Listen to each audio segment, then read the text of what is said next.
올 시즌을 앞두고 ESPN이 매긴 가장 성공적인 오프시즌을 보낸 팀 순위는 1위 샌디에고, 2위 다저스, 3위 뉴욕 매츠, 4위 시카고 화이삭스, 5위 애틀란타였는데요.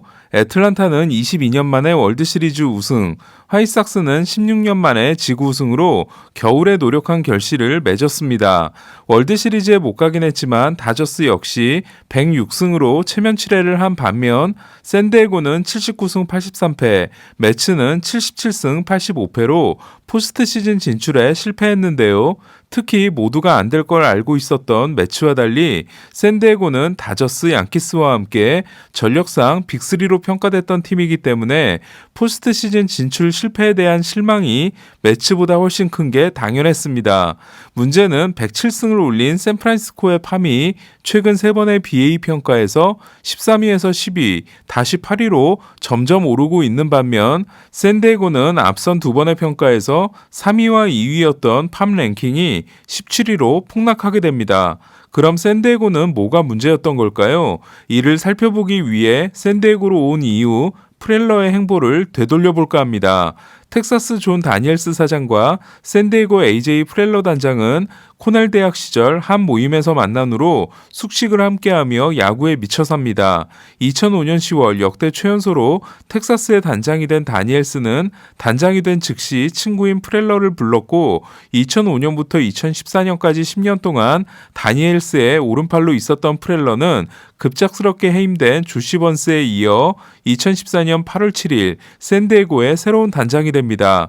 그리고 프렐러는 매드맨이라는 별명을 얻게 되죠. 오프시즌이 되자마자 폭풍 트레이드를 시작한 프렐러는 다저스에서 맥 캠프와 팀 페도로비치를 데려옵니다.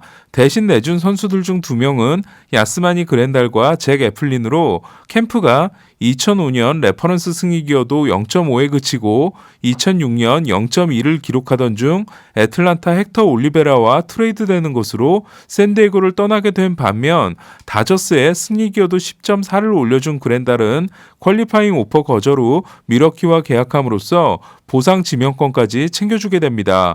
그리고 다저스는 잭 애플린을 지미 롤린스 트레이드에 사용했는데요. 결국 이 트레이드는 다저스의 완승이 됩니다. 바로 다음 날 프렐러는 2건의 대형 트레이드를 더 단행합니다. 하나는 저스틴 업튼을 데려오면서 애틀란타에 4명의 유망주를 내준 것과 다른 하나는 윌 마이어스를 데려온 삼각 트레이드였습니다. 그리고 업튼을 얻으면서 내준 4명 중 1명은 올해 애틀란타의 월드시리즈 우승을 이끈 맥스 프리드, 템파베이에서 마이어스를 데려오면서 워싱턴에 내준 2명 중 1명은 올해 팬그래프 승익이어도 야수 1위를 한 트레이 터너였습니다. 스티븐 수자 주니어를 템파베이로 보내고 터너와 조로스를 얻은 워싱턴이 이 트레이드의 최대 승자가 된 반면 물론 마이어스가 팀의 간판타자가 되긴 하지만 6년 연장 계약을 맺은 이후 행보가 썩 좋다고 볼 수 없는 샌디에고는 트레이드의 승자라고 보기가 어렵습니다. 그러니까 프렐러는 이날 하루 동안 맥스 프리드와 트레이 터너를 잃었던 겁니다. 첫 스토브리그의 대가는 혹독했는데요. 프렐러의 첫 풀타임 시즌이 된 2015년 성적이 좋아지기는커녕 77승에서 74승으로 더 후퇴하고 팜 랭킹도 14위에서 25위로 떨어진 샌디에고는 이번에는 프렐러 단장이 1억 7천만 달러의 잔여 계약을 줄이기 위한 폭풍 파이어 세일을 시작합니다. 프렐러가 샌디에고에 온 이후 가장 잘한 건 바로 이 파이어 세일이었습니다. 애틀란타에서 데려왔던 킴브러를 1년 만에 보스턴으로 넘기면서 받은 마뉴엘 마고는 크게 성공하지 못했지만 욘더 알론소를 오클랜드에 주고 드류 포머런츠를 받아온 건 성공이었습니다. 한편 이때 단행한 트레이드 중에서 대형 트레이드에는 들지 못하지만 우리의 눈길을 끄는 트레이드가 하나 있는데요. 프렐러는 전임 단장이 애지중지했지만 부상으로 꽃을 피우지 못한 투수 유망주를 애틀란타에 주고 포수와 투수가 가능한 투타 겸업 선수를 받아오는데요. 프렐러가 애틀란타로 보낸 선수는 케이시 켈리, 받은 선수는 크리스티안 베탄코트였습니다. 그러나 해체 작업의 결정판은 2016 시즌이 시작되고 6월에 일어나는데요. 프렐러는 4년 7,500만 달러 계약을 줬다가 2015년 202이닝 13승 7패 3.91을 기록해 이닝 이팅은 했지만 에이스는 되어주지 못했으며 2016년 11경기에서 2승 7패 4.28에 그친 34살의 제임스 실즈를 정리하는 데 성공합니다. 더 대박이었던 건 실즈를 화이삭스에 주고 받아온 선수가 바로 페르난도 타티스 주니어라는 겁니다. 프렐러는 대박 2연타를 터뜨릴 뻔하는데요. 마감 시한 때 앤드류 캐시너를 마이애미로 보내고 받은 4명 중 1명이 현재 신시내티의 에이스인 루이스 카스티오였기 때문입니다. 당시 마이애미로 보낸 선수 중 콜린 레이의 건강이 문제가 되면서 프렐러는 어쩔 수 없이 콜린 레이를 돌려받고 카스티오를 환불해주게 됩니다. 이후 리빌딩에 주력한 프렐러가 다시 매드맨으로 돌아온 건 2017 시즌이 끝나고였는데요. 2018년 2월 에릭 호스머와 맺은 8년 1억 4,400만 달러 계약이 신호탄이었습니다. 당시 FA 선수들의 기피 구단이었던 샌디에고는 과거 디트로이트가 오버페이를 통해 영입했던 매글리오 오도네스와 이반 로드리게스처럼 마중물이 되어줄 선수가 필요했는데요. 캔자시티가 호스머에게 한 최종 제안이 총액으로는 오히려 더 많은 7년 1억 4,700만 달러였으니까 바가지를 썼다고 볼 수도 없었습니다. 그러나 다시 시작하는 상황에서 처음으로 산 대형 FA가 왜 호스머인지에 대해서는 계약 당시부터 논란이 있을 수밖에 없었습니다. 물론 호스머는 수비가 좋고 타점 능력이 뛰어난 일루수였지만 홈런을 많이 못 치는 일루수이기 때문에 위험해 보이는 것도 사실이었는데요. 올해 2할 6푼9리 12홈런 65타점에 그쳤으며 반짝했던 지난해 단축 시즌을 제외하면 걱정했던 것보다도 더 실망스러운 호스머는 계약 후 4년간 승리 기여도가 2.7에 불과합니다. 호스머 계약 후 1년 후인 2019년 2월 프렐러는 더 큰 것 한 방을 터뜨리는데요. 매니 마차도와 10년 계약을 한 겁니다. 당시 샌디에고와 마차도의 10년 3억 달러 계약과 필라델피아와 브라이스 하퍼의 13년 3억 3천만 달러 계약 중 덜 위험해 보이는 쪽은 포지션도 내야수인 마차도라는 평가가 지배적이었고 저 또한 그렇게 생각했는데요. 하지만 이 선택에는 이후에 말씀드릴 엄청난 반전이 나오게 됩니다. 2019 시즌이 끝난 후 프렐러는 화제가 된 트레이드 2개를 하는데요. 헌터 램프로를 템파베이에 주고 제이크 크로네너스와 토미 팸을 받은 트레이드는 크로네너스의 눈부신 활약으로 인해 제임스 실즈, 페르난도 타티스 트레이드에 이어 프렐러의 두 번째 성공작으로 기록됩니다. 트레이드의 핵심 선수로 여겨지지 않았던 크로네너스는 지난 2년간 승리 기여도 6.5가 9.4인 타티스와 8.2인 마차도 다음으로 좋았는데요. 같은 기간 윌 마이어스는 2.7, 에릭 호스머는 2.2, 토미 팸은 1.3으로 셋을 합쳐도 크로네너스에 미치지 못했습니다. 에릭 라우어와 루이스 우리아스를 주고 트렌트 그리샴과 잭 데이비스를 미러키에서 받은 트레이드 또한 샌디에고의 완승으로 평가받았는데요.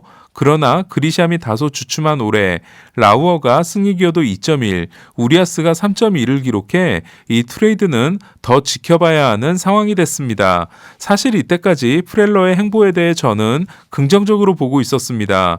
오자마자 폭풍 영입을 한 건 구단주가 시그널을 줬기 때문이고 워낙 유망주에 자신이 있는 프렐러가 기존의 유망주들을 다 털어 한번 도전한 후 더 좋은 팜을 정말 빠르게 만들었기 때문입니다. 그러나 문제는 컨텐딩을 본격적으로 하면서 시작됩니다. 2020년 단축 시즌이 시작되고 가을 야구의 가능성이 보이자 프렐러는 매드맨이 되어버리는데요.